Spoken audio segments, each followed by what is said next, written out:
Hello, this is the luckiest maths teacher in the world. Thank you so much for tuning into this video in which we will look at a special type of discrete probability distribution called the discrete uniform distribution.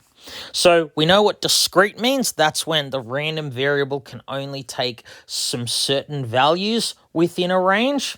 We know what a probability distribution is. That's where you write all of the values the random variable can take and their associated probabilities.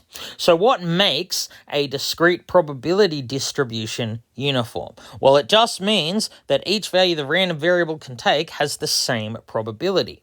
An example of a discrete uniform distribution is when we roll a die and we let x be the number that shows up.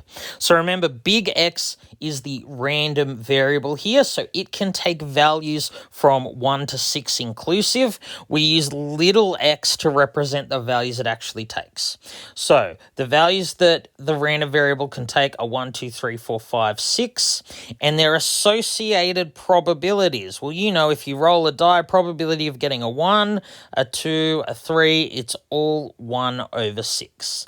So this is an example of a uniform distribution because the probabilities are uniform. The probability of taking each of these values is the same. It's 1 over 6 in each case. Of course, we could have a uniform distribution where x can be 1, 2, 3, or 4. All the probabilities would be a quarter. Uniform distribution just means that each value x can take has the same probability of occurring, just as it does when we roll a die.